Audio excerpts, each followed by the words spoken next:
بسم اللہ الرحمن الرحیم الحمدللہ فی الارض والسماء والصلاة والسلام علی اکرم الکرماء وعلی آلہ وصحبہ والائمۃ والعلماء اما بعد۔ معزز ناظرین و سامعین، آج ہم درس قرآن متعلق حضرت خواجہ غریب نواز رحمہ اللہ لے کر آپ کی خدمت میں حاضر ہیں۔ آج ہم نے حضرت خواجہ غریب نواز معین الدین چشتی اجمیری رحمہ اللہ کے ایصال ثواب کے سلسلے میں درس قرآن کا اہتمام کیا ہے، اور اس میں جن آیات کریمہ کا ہم نے انتخاب کیا ہے وہ ہیں سورۃ النور کی آیا نمبر 37 اور آیا نمبر 38۔ پہلے تو میں یہ بتاتا چلوں کہ سورہ نور یہ مدنیہ صورت ہے اور اس کی 64 آیات ہیں کل، تو اس میں سے آیت نمبر 37 اور آیت نمبر 38 کا ہم نے انتخاب کیا ہے درس کے لیے۔ پہلے میں ان آیات کریمہ کی تلاوت کا شرف حاصل کرتا ہوں، اس کے بعد ان کا ترجمہ پیش کرتا ہوں، پھر ان کے معانی اور مفاہیم کے تحلیل اور تجزیے کی طرف آتا ہوں۔ اعوذ باللہ من الشیطان الرجیم، بسم اللہ الرحمن الرحیم۔ رجال لا تلہیہم تجارۃ ولا بیع عن ذکر اللہ واقام الصلاۃ وایتاء الزکاۃ یخافون یوما تتقلب فیہ القلوب والابصار لیجزیہم اللہ احسن ما عملوا ویزیدہم من فضلہ واللہ یرزق من یشاء بغیر حساب۔ اللہ رب العالمین جل وعلا ارشاد فرما رہا ہے، وہ مرد کہ جنہیں غافل نہیں کرتی تجارت اور نہ ہی بیع اللہ کے ذکر سے اور نماز قائم کرنے سے اور زکوٰۃ دینے سے، اور وہ ڈرتے رہتے ہیں اس دن سے جس دن میں دل پلٹ جائیں گے، الٹ پلٹ ہوں گے اور آنکھیں الٹ پلٹ ہوں گی، تاکہ اللہ انہیں بدلہ عطا فرمائے ان کے بہترین کاموں کا۔ اور اللہ اپنے فضل سے جسے چاہے زیادہ عطا فرماتا ہے، اپنے فضل سے اللہ زیادہ کر دیتا ہے ان کے لیے، اور اللہ جسے چاہے بغیر حساب کے رزق عطا فرماتا ہے، بے حساب رزق عطا فرماتا ہے۔ تو ناظرین، یہ جو ہم نے دو آیات کی تلاوت کا شرف حاصل کیا، یہ جس صورت سے متعلق ہیں وہ صورت ہے سورۃ النور، پارہ ہے پارہ نمبر 18، اور سورۃ النور جو ہے وہ یہ مدنیہ صورت ہے۔ پہلے بھی میں کئی دفعہ بتاتا رہتا ہوں کہ مکی مدنی صورت کے حوالے سے جو راجح قول ہے وہ یہ ہے کہ جو صورتیں ہجرت مدینہ سے پہلے نازل ہوئیں انہیں مکی صورتیں کہا جاتا ہے، چاہے وہ مکہ مکرمہ میں نازل ہوئی ہوں یا مکہ مکرمہ سے ہٹ کر کسی اور خطے میں نازل ہوئی ہوں، اور جو صورتیں ہجرت مدینہ کے بعد نازل ہوتی ہیں انہیں مدنی صورت کہا جاتا ہے، چاہے وہ مدینہ منورہ میں نازل ہوئی ہوں یا مدینہ منورہ سے ہٹ کر کسی اور خطے میں نازل ہوئی ہوں۔ تو اصل میں مکی اور مدنی کا تعین راجح قول کے مطابق ہجرت سے کیا جاتا ہے، ہجرت سے پہلے اور ہجرت کے بعد، نہ کہ خاص مکہ مکرمہ میں ہونے یا مدینہ منورہ میں ہونے کے اعتبار سے۔ بنیادی جو فرق ہے دونوں کے مابین راجح قول کے مطابق وہ ہجرت ہے، ہجرت مدینہ۔ تو یہ سورۃ النور مدنیہ صورت ہے۔ اس کے اندر اللہ تبارک و تعالیٰ نے جو اس دو آیتوں کے اندر جو بات فرمائی ہے، اس کا سیاق و سباق سمجھنا پہلے ضروری ہے کہ اس میں اللہ تبارک و تعالیٰ نشانی بیان فرما رہا ہے ان لوگوں کی کہ جو اللہ کے پیارے ہیں۔ وہ کون ہیں؟ جیسا کہ میں پہلے بھی ذکر کر چکا کہ قرآن مجید فرقان حمید کا جو انداز ہے، جو اسلوب ہے، وہ یہ ہے کہ بات سمجھانے کے لیے دو تصویریں قرآن مجید فرقان حمید پیش کرتا ہے۔ ایک تصویر خوش بختوں کی پیش کی جاتی ہے، پھر ایک تصویر اس کے مقابلے میں بد بختوں کی پیش کی جاتی ہے۔ بتایا جاتا ہے خوش بخت ایسے ہوتے ہیں، ایسے ہوتے ہیں، ایسے ہوتے ہیں، ان کا یہ انعام ہے، یہ انعام ہے، یہ انعام ہے۔ پھر بتایا جاتا ہے بدبخت ایسے ہوتے ہیں، ایسے ہوتے ہیں، ایسے ہوتے ہیں، ان کی یہ سزا ہے، یہ سزا ہے، یہ سزا ہے، تاکہ دونوں چیزیں بندے کے سامنے آ جائیں اور ترغیب اور ترہیب دونوں کا حق ادا ہو جائے۔ کیونکہ یہ انسانی فطرت ہے کہ انسان جب کسی چیز کی طرف مائل ہوتا ہے، کسی کام کرنے پر آمادہ ہوتا ہے، تو کبھی لالچ سے ہوتا ہے، کبھی ڈر سے ہوتا ہے۔ تو ترغیب کا تعلق ہے لالچ سے اور ڈر کا تعلق ہے ترہیب سے۔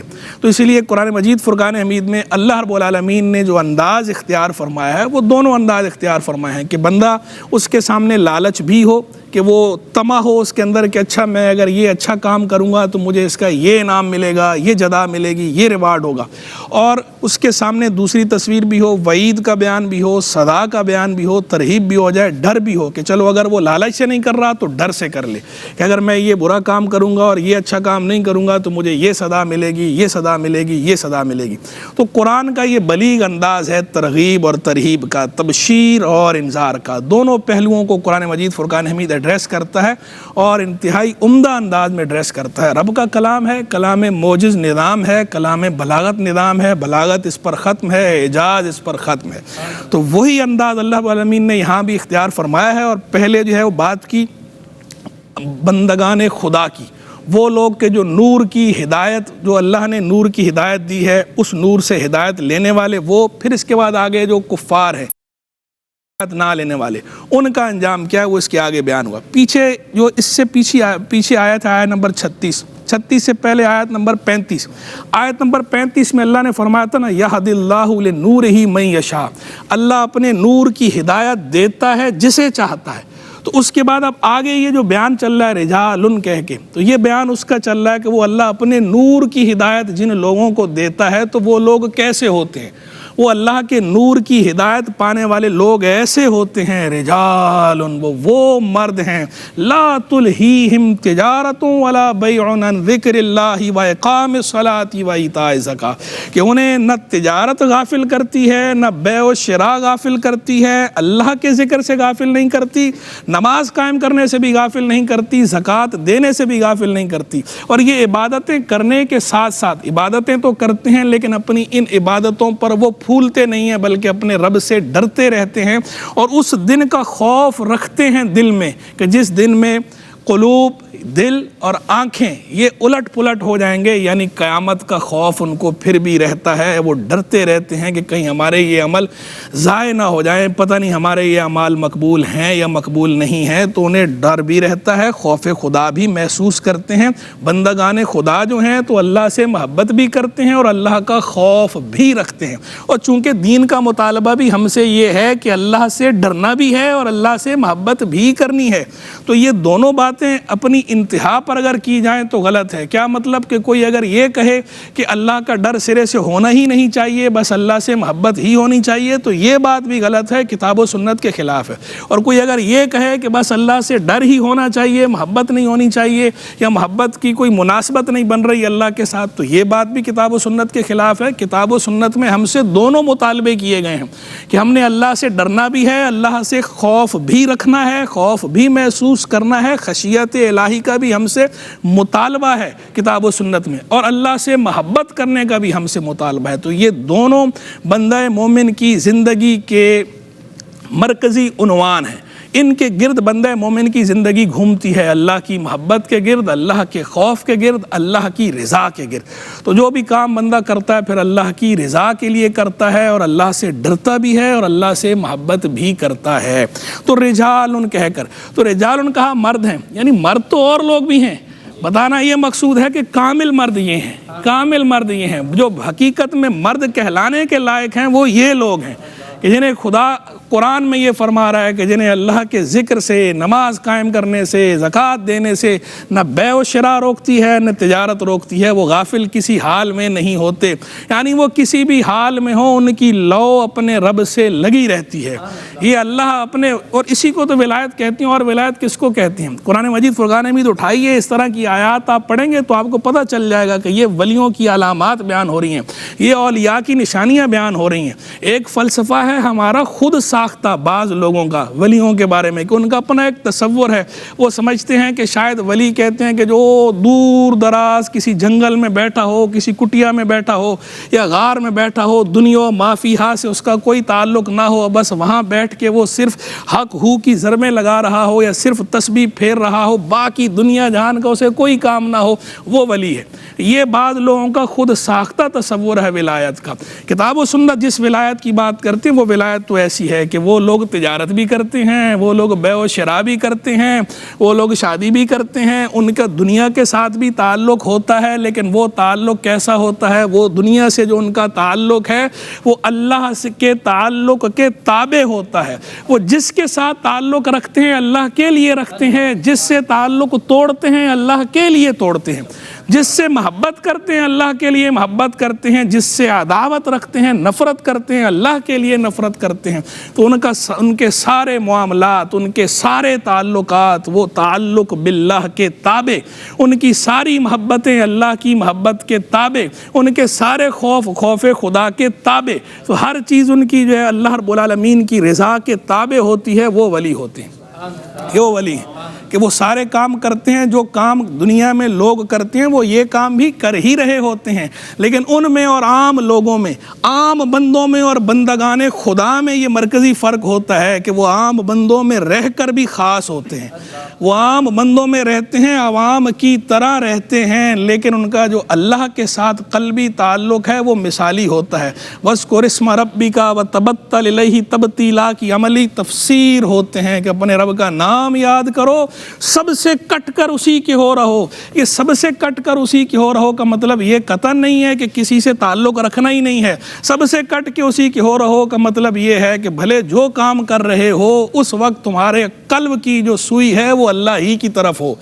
قلب کی تمہاری بیٹ اللہ کے ذکر پر ہی ایکٹیویٹ ہو، تمہارا تعلق اللہ کے ساتھ مضبوط ہو، تم اللہ کے ساتھ ہوک اپ ہو۔ وہ کہتے ہیں نا، روح بکار دل بیار، ہاتھ کم ولت دل یار ول، یعنی کام بندہ جو بھی کر رہا ہو لیکن اس کا دل اپنے مالک و مولا کی طرف لگا ہو، مالک و مولا کی رضا کو ترجیح دے رہا ہو، مالک و مولا کی رضا کو تلاش کر رہا ہو ہر کام میں، وہ اللہ کا ولی ہے کہ وہ کام کر رہا ہے، جائز کام کر رہا ہے، اور اس جائز کام کے اندر اس کے بھی تقاضے ادا کر رہا ہے اور اللہ کی یاد سے بھی غافل نہیں ہو رہا۔ یہ اللہ والوں کی نشانیاں ہیں۔ یہ حضرت خواجہ غریب نواز، خواجہ معین الدین چشتی اجمیری رحمہ اللہ ایسی ہستیوں کی نشانیاں ہیں کہ ان کو نہ تجارت روکتی ہے، نہ بیع و شراء روکتی ہے، نہ دنیاوی تعلقات روکتے ہیں۔ خلق کی طرف متوجہ ہونا انہیں خالق سے غافل نہیں کرتا۔ وہ خلق کی طرف متوجہ ہوتے ہیں لیکن خالق کی خاطر ہوتے ہیں۔ خالق کے ساتھ جو ان کا تعلق ہے وہ تعلق اپنی جگہ مثالی رہتا ہے۔ تو وہ خلق کے ساتھ تعلق ایسا رکھتے ہیں کہ وہ تعلق اللہ کی رضا کے تابع ہوتا ہے۔ جس سے محبت کرتے ہیں اللہ کی رضا کے لیے محبت کر رہے ہوتے ہیں، لہذا کسی کے ساتھ وہ ذاتی ایسا تعلق نہیں رکھتے کہ اس میں وہ اللہ کی نافرمانی والا کام کریں یا اللہ کی فرما برداری کو فراموش کر دیں یا اللہ کی رضا کو فراموش کر دیں۔ وہ اللہ کی بات کو بالا ہی رکھتے ہیں، اسی لیے تو وہ اولیاء اللہ ہیں، وہ اللہ والے ہیں، اللہ کے دوست ہیں، اللہ کے پیارے ہیں، تو اللہ کی بات کو بالا رکھتے ہیں اور اللہ کے ذکر کو بھی بالا رکھتے ہیں۔ ان کی زندگی اللہ کے ذکر کے نور سے منور ہوتی ہے، ان کی زندگی اللہ کے ذکر سے روشن ہے، ان کا سارا کردار صبغت اللہ، اللہ کے رنگ میں ڈھلا ہوا ہوتا ہے۔ صبغت اللہ ومن احسن من اللہ صبغہ، اللہ کا رنگ اور اللہ کے رنگ سے بڑھ کر کس کا رنگ اچھا؟ تو وہ اس اللہ کے رنگ میں رنگے ہوئے ہوتے ہیں اللہ والے۔ حضرت خواجہ غریب نواز معین الدین چشتی اجمیری رحمہ اللہ ہوں، حضرت خواجہ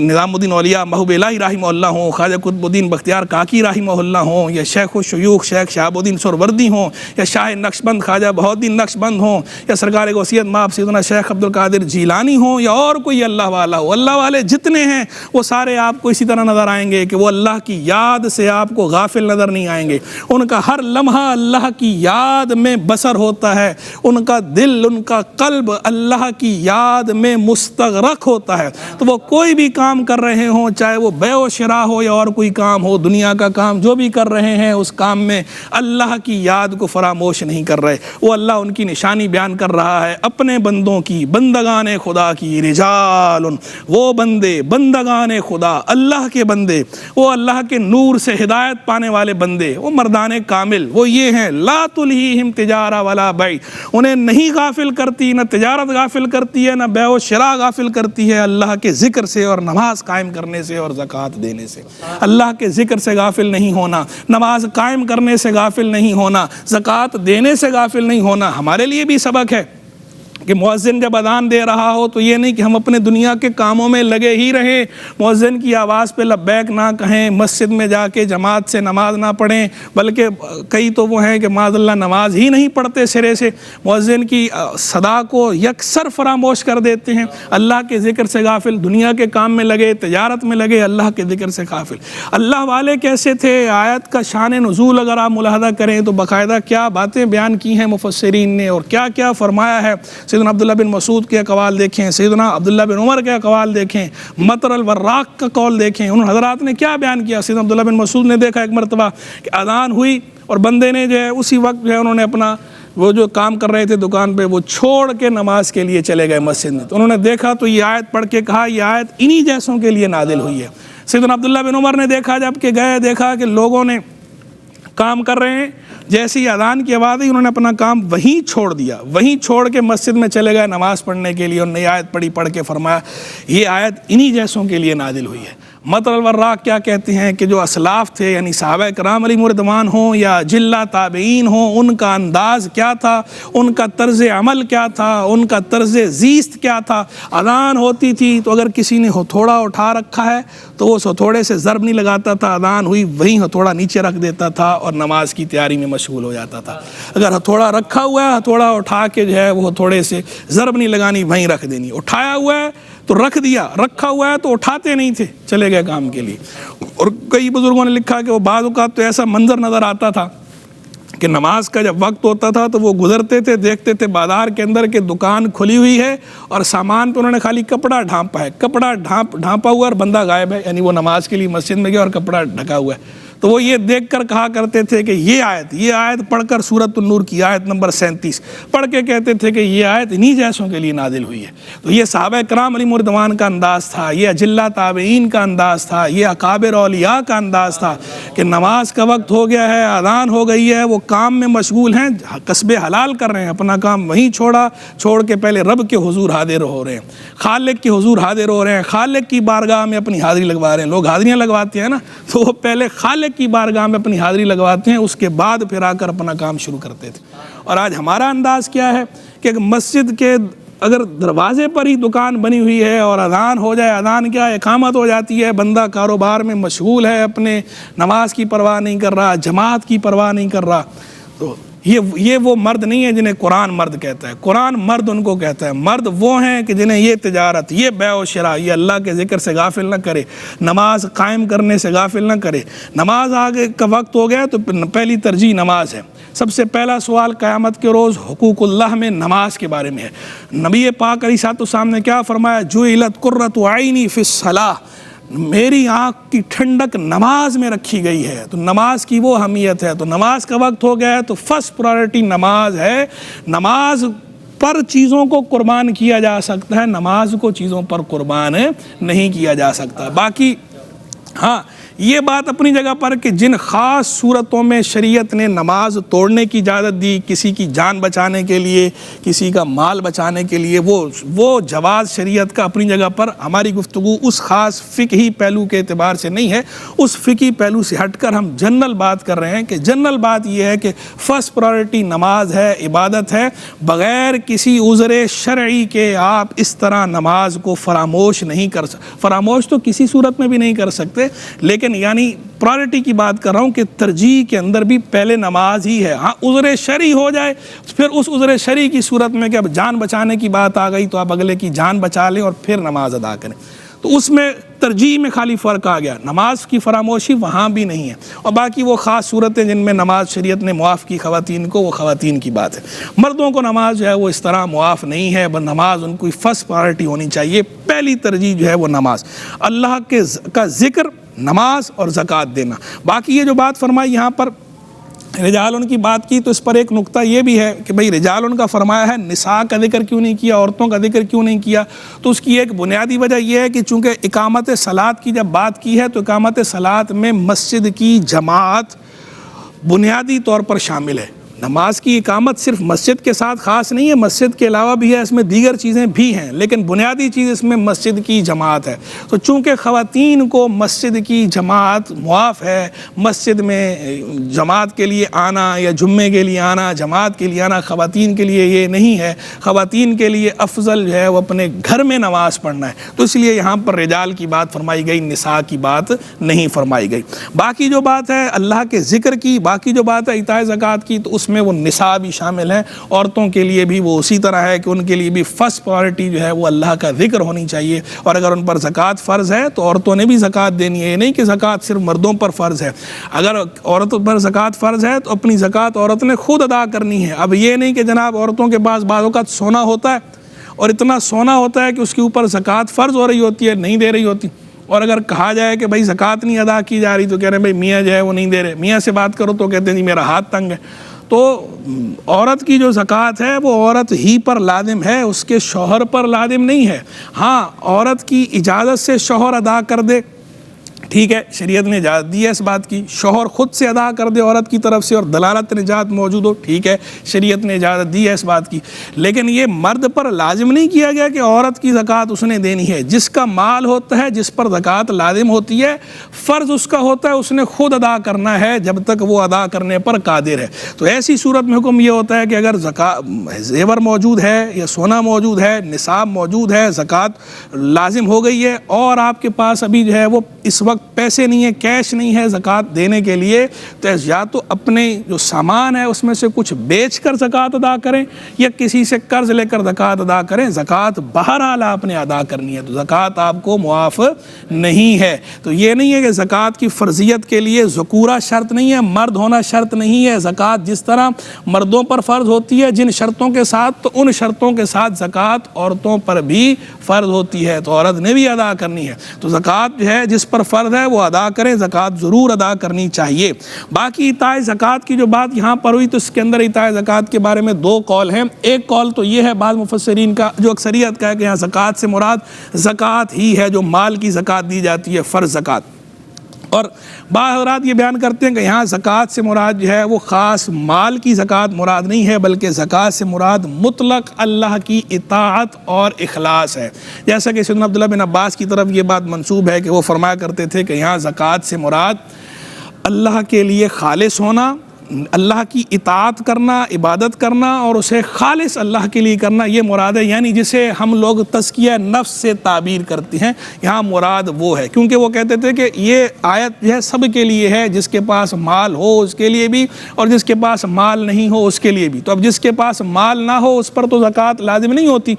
مال اگر نہیں ہے، مال زکوٰۃ جس پر زکوٰۃ لازم ہو وہ نہیں ہے، لیکن تزکیہ نفس تو اس پر بھی لازم ہے، اللہ کی عبادت کرنا تو اس پہ بھی لازم ہے، اپنے آپ کو اللہ کے لیے خالص کرنا یہ تو اس پہ بھی لازم ہے، اللہ کے ساتھ مخلص ہونا یہ تو اس پر بھی لازم ہے، تو لہذا وہ کہتے تھے یہاں عموم ہے۔ تو بہرحال بات یہ ہے کہ یہ مفہوم لیا جائے یا وہ مفہوم لیا جائے، دونوں مفہوم اپنی اپنی جگہ درست ہیں اور دونوں ہی مراد ہیں۔ جس پر زکوٰۃ فرض ہے اس نے مال کی زکوٰۃ دینی ہے، اور جس پر مال کی زکوٰۃ فرض نہیں ہے تو اس نے بہرحال اللہ کے لیے اپنے آپ کو خالص کرنا ہے، اللہ کی اطاعت کرنی ہے، اللہ کی عبادت کرنی ہے، اور وہ عبادت خالص اللہ کے لیے کرنی ہے، اس میں ریاکاری نہ ہو، اس میں اور کوئی لاس نہ ہو۔ یہ حکم سب کے لیے ہے، چاہے مال کی زکوٰۃ لازم ہو یا نہ ہو، اللہ کے لیے خالص کرنا اپنے آپ کو، اللہ کی عبادت کو خالصاً لوجہ اللہ کرنا، لوجہ اللہ ای لذات اللہ، یہ سب پر لازم ہے، سب مسلمانوں پر لازم ہے۔ اور باقی جس پر مال کی زکوٰۃ لازم ہے تو اس پر مال کی زکوٰۃ بھی لازم ہے، اس نے مال کی زکوٰۃ بھی ادا کرنی ہے۔ اب یہ جو بات فرمائی کہ وہ مرد، وہ بندگان خدا جو اللہ کے نور سے ہدایت پانے والے، کہ انہیں تجارت اور بیع غافل نہیں کرتی اللہ کے ذکر سے اور نماز قائم کرنے سے اور زکوٰۃ دینے سے۔ تو یہاں پر ایک نقطہ یہ بھی ہے کہ دیکھیں ذکر اللہ کہا، ان ذکر اللہ اور آئے کہا واقام الصلاۃ، تو پتہ چلا کہ یہاں جس ذکر کی بات ہو رہی ہے وہ نماز نہیں ہے، نماز الگ یہاں پر ذکر کیا گیا، نماز کی اقامت کو، اور ذکر اللہ کو الگ ذکر کیا گیا۔ تو نماز پڑھنا بھی اللہ کا ذکر ہے، لیکن اللہ کا ذکر خود ایک مستقل حیثیت بھی رکھتا ہے، یعنی صرف نماز ہی ذکر اللہ نہیں ہے، ذکر اللہ کے جتنے طریقے ہیں جو جائز طریقے ہیں وہ سارے طریقے ان کی اپنی خود ایک حیثیت ہے، اللہ کے ذکر کی اپنی ایک حیثیت ہے، اور وہ خود مطلوب بالذات ہے، وہ خود مقصود ہے اللہ کا ذکر۔ ویسے بھی من احب شیئا اکثر من ذکری، جو جس سے محبت کرتا ہے کثرت سے اس کا ذکر کرتا ہے، اور اللہ والا تو اللہ والا ہے، عام مسلمان جو ایمان والا ہے اس کے لیے بھی کیا فرمایا گیا ہے، والذین آمنوا اشد حبا للہ، اور وہ جو ایمان والے ہیں وہ سب سے بڑھ کر اللہ سے محبت کرتے ہیں۔ تو سب سے بڑھ کر اللہ سے محبت کا تقاضا یہ ہے کہ سب سے بڑھ کر اللہ کا ذکر ہونا چاہیے، اللہ کے ذکر میں رطب اللسان ہونا چاہیے، ہماری زبان اللہ کے ذکر سے تر ہو اور ہمارا دل اللہ کی یاد سے بھرا ہوا ہو۔ یہی وجہ ہے کہ آپ دیکھیں صوفیہ صافیہ جتنے ہیں، جتنے سلاسل ہیں، چاہے قادریہ سلسلہ ہو، چاہے نقش بندیہ، چشتیہ، سہروردیہ، شاذلیہ، رفاعیہ، اویسیہ یا اور کوئی جتنے سلاسل ہیں آپ کو نظر آئے گا، سب میں ذکر کی مرکزی حیثیت ہے، سب نے الگ الگ طریقے رکھے ہیں، اشغال رکھے ہیں، اذکار کے طریقے رکھے ہیں اللہ کا ذکر۔ تو اللہ کے ذکر کی بھی خود ایک مستقل حیثیت ہے، تو بندے نے اللہ کا ذکر کرنا ہے، بلکہ نماز جو قائم کرنی ہے تو اس کے بارے میں بھی ایک جگہ قرآن میں فرمایا نا اقیم الصلاۃ لذکری، نماز قائم کرو میری یاد کے لیے۔ تو نماز سے مطلوب بھی اللہ کی یاد ہے، تو اللہ کی یاد میں مشغول ہونا ہے۔ تو اس کا یہ مطلب بھی اب نہیں ہے کہ ذکر کی حیثیت ہے اور نماز کی نہیں، نماز کی بھی ہے لیکن ذکر کی بھی ہے، تو نماز بھی پڑھنی ہے اور نماز کے علاوہ بھی اللہ کا ذکر کرنا ہے۔ یہ نہیں کہ صرف نماز پڑھ لی تو آپ نے کہہ دیا کہ ہم نے ذکر اللہ کا حق ادا کر دیا یا ذکر اللہ کے تقاضے پر عمل ہو گیا، نہیں جناب، ذکر اللہ آپ سے الگ سے بھی مطلوب ہے۔ تو نماز بھی پڑھنی ہے اور اللہ کا ذکر بھی کرنا ہے اور کثرت سے اللہ کا ذکر کرنا ہے۔ اسی قرآن میں فرمایا تھا نا اذکروا اللہ ذکرا کثیرا، اللہ کا ذکر کثرت سے کرو۔ سیدنا عبداللہ بن عباس نے کیا فرمایا؟ اللہ نے کسی عبادت کے لیے قرآن میں یہ نہیں فرمایا کہ کثرت سے کرو سوا اپنے ذکر کے۔ واحد عبادت اللہ کا ذکر ہے جس کے لیے اللہ نے قرآن میں یہ فرمایا کثرت سے اللہ کا ذکر کرو۔ تو اندازہ لگا لیجئے کہ بندے کو ذکر اللہ کا کتنا کرنا چاہیے۔ تو اللہ کا ذکر کثرت سے ہو، نماز پڑھیں۔ پھر یہ جو دن کی بات ہوئی کہ بندے ڈرتے ہیں وہ لوگ جس دن قلوب، آنکھیں، دل اور آنکھیں الٹ پلٹ ہوں گی۔ تو دل اور آنکھیں الٹ پلٹ ہونے سے کیا مراد؟ ایک تو یہ کہ دل اچھل کر حلق میں آ جائے گا، یعنی نہ باہر نکلے گا نہ نیچے جائے گا اپنے مقام پر، دہشت کی وجہ سے قیامت کے، اور آنکھیں یعنی آنکھیں اوپر کو چڑھ جائیں گی۔ ایک تشریح یہ ہے۔ دوسری تشریح اس کی یہ ہے، ایک تفسیر یہ بھی ہے کہ اس دن جو کفار ہیں چونکہ ان کی آنکھوں سے پردہ ہٹ جانا ہے، ان کو سامنے یہ نظر آنا شروع ہو جانے ہیں سارے معاملات حقیقت میں، تو اب جو ہے ان کا دل کا جو شک تھا وہ یقین سے بدل گیا، دل بدل گیا، اور آنکھیں بھی بدل گئیں، یعنی جو پہلے چیزیں غائب تھیں اب نظر آ رہی، دیکھ رہے ہیں، اب مان رہے ہیں، لیکن ان کا اب ماننا کام نہ دے گا، پھر نہ مانیں گے قیامت میں اگر مان گیا۔ آج مدد مانگ ان سے، آج لے ان کی پناہ، آج مدد مانگ ان سے، پھر نہ مانیں گے قیامت میں اگر مان گیا۔ تو آج کا ماننا معتبر ہے، ایمان بالغیب کا حکم ہے، اس دن کا ماننا معتبر نہیں ہے۔ آج ماننا ہے تو وہاں کا ماننا کام آئے گا، یہاں نہیں مانا تو وہاں کا ماننا کام نہیں آئے گا۔ یہ بات، اور پھر اللہ انہیں جزا عطا فرمائے گا، بدلہ عطا فرمائے گا جو اچھے عمل، بہترین عمل انہوں نے کیے، اور اللہ اپنے فضل سے اور اضافہ کرے گا، اور اللہ جسے چاہتا ہے بے حساب رزق عطا فرماتا ہے۔ اور رزق کی مختلف صورتیں ہیں، تو رزق کی ایک صورت یہ بھی ہے کہ کسی کا ذکر اللہ جاری کر دے، یہ بھی رزق ہی ہے۔ تو یہ جو اللہ والے ہیں، یہ اللہ والے جب اللہ کا ذکر کثرت سے کرتے ہیں اور اللہ کے احکام پر عمل کرتے ہیں، اللہ کی محبت کو اپنی محبت پر فوقیت دیتے ہیں، اللہ کی چاہت کو اپنی چاہت پر فوقیت دیتے ہیں، تو پھر کیا ہوتا ہے؟ اللہ تبارک و تعالیٰ ان کو بے حساب رزق عطا فرماتا ہے، یعنی اللہ ان کا ذکر جاری کر دیتا ہے، مخلوق کے قلوب میں بھی ان کی یاد آ جاتی ہے، ان کی زبان پہ بھی ان کا چرچا، فاذکرونی اذکرکم، میرا ذکر کرو میں تمہارا چرچا کروں گا۔ دیکھیے خواجہ غریب نواز محی الدین حسن چشتی اجمیری رحمہ اللہ، صدیاں گزر گئی ہیں ان کو، لیکن انہوں نے اللہ کی ایسی اطاعت کی، اللہ کے حکام پر ایسا عمل کیا، اللہ سے ایسی محبت، اللہ کا ایسا ذکر کیا، دین کا ایسا کام کیا، صدیاں گزر گئیں، آج تک خواجہ خواجہ خواجہ خواجہ کے نعرے لگ رہے ہیں، اور ہم اور آپ بیٹھ کر ان کی یاد منا رہے ہیں، ان کی ایصال ثواب کے لیے درس قرآن کا اہتمام کر رہے ہیں۔ اللہ تبارک و تعالیٰ خواجہ محی الدین چشتی اجمیری رحمہ اللہ کے درجات کو اور بلند فرمائے، ہمیں ان کے فیض و برکات سے حظ وافر عطا فرمائے، اور اللہ تبارک و تعالیٰ ہمیں بھی ان کی تعلیمات پر کما حق کو عمل پیرا ہونے کی توفیق رفیق مرحمت فرمائے۔ وآخر دعوانا ان الحمدللہ رب العالمین۔ اچھا مفتی صاحب، سوال میرا یہ ہے کہ آپ نے فرمایا کہ رجال، حقیقی مرد وہ ہیں کہ جو کہ تجارت بھی کرتے ہیں، دیگر معاملات بھی کرتے ہیں، لیکن فرائض، ذکر اللہ اور خوف خدا ان کی فرسٹ پرائیورٹیز ہوتی تھی۔ تو آج کل ہماری تو دیگر چیزیں فرسٹ پرائیورٹیز میں آتی ہیں، تو فرائض، ذکر اللہ اور خوف خدا کو ہم فرسٹ پرائیورٹی میں کیسے رکھیں؟ ماشاءاللہ، گڈ کوسچن بیٹا۔ دیکھیں ترجیح کی بات جو ہے نا، جہاں تک تو ترجیح بندہ کیسے طے کرتا ہے؟ سب سے پہلے تو بندہ غور کرتا ہے نا کہ میرا اس دنیا میں آنے کا مقصد کیا ہے، موٹو کیا ہے۔ ہر بندہ اپنا ایک مقصد سامنے رکھتا ہے، اپنا ایک ایم سامنے رکھتا ہے، اس کے مطابق اپنی ترجیحات کا تعین کرتا ہے۔ تو جب ہماری ترجیح تعین ہونا ہے مقصد سے، اور زندگی اگر ہماری بے مقصد ہوگی تو پھر ظاہری بات ہے ذکر اللہ کو اہمیت کہاں ملے گی، فرائض کو اہمیت کہاں ملے گی۔ ایک دوسرا، اگر زندگی ہمارے میں مقصدیت تو ہے لیکن وہ مقصد اللہ کی یاد یا اللہ کی معرفت یا اللہ کی رضا نہیں ہے،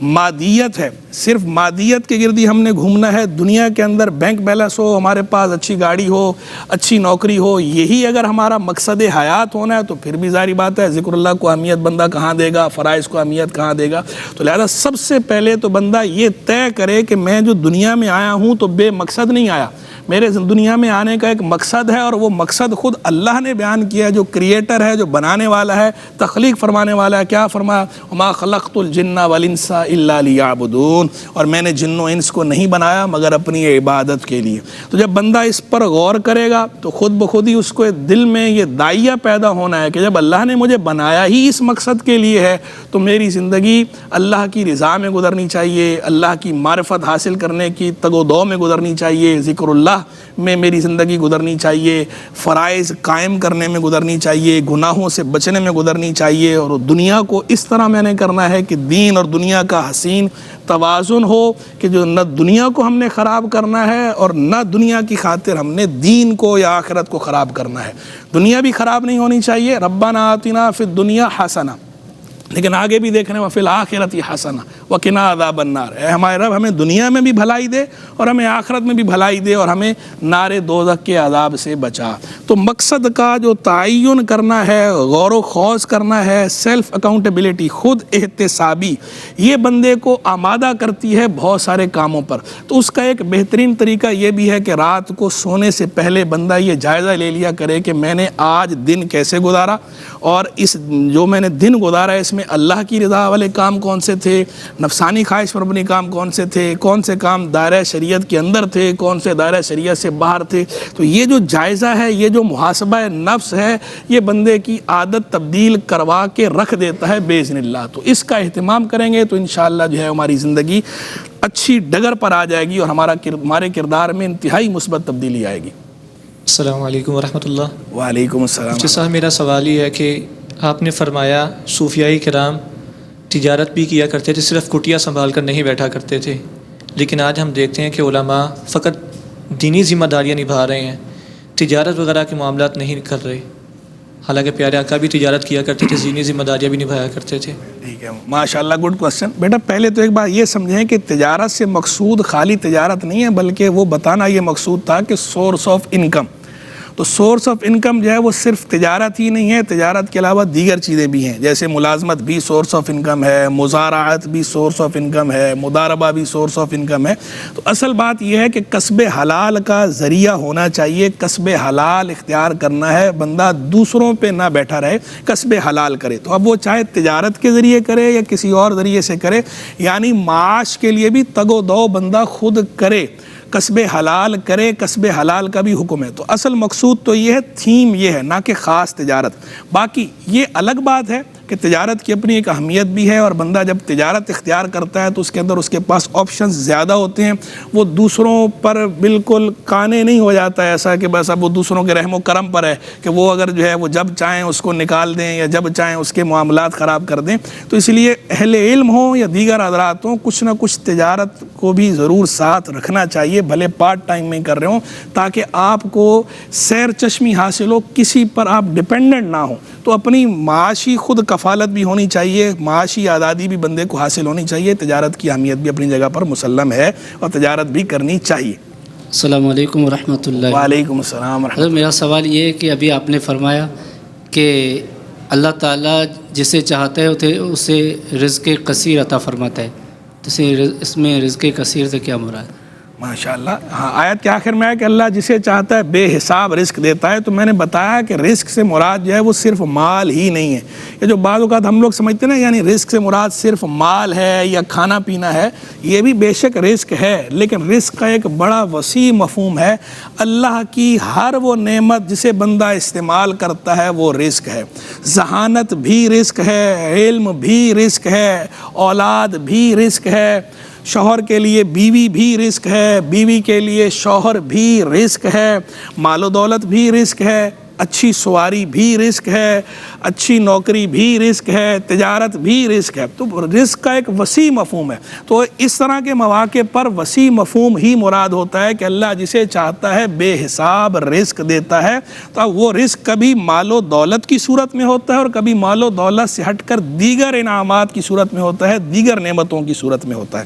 تو لہذا ہمیں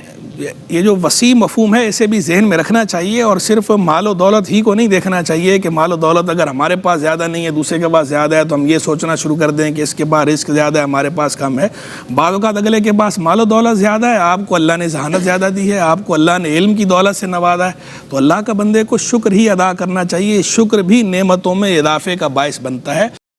محسوس نہیں کرنا چاہیے، اللہ کی تقسیم پر راضی رہنا چاہیے۔ یہاں پر پروگرام کا وقت ختم ہوتا ہے۔ اللہ تبارک و تعالی ہمارا اور آپ سب کا حامی و ناصر ہو۔ وآخر دعوانا ان الحمد للہ رب العالمین۔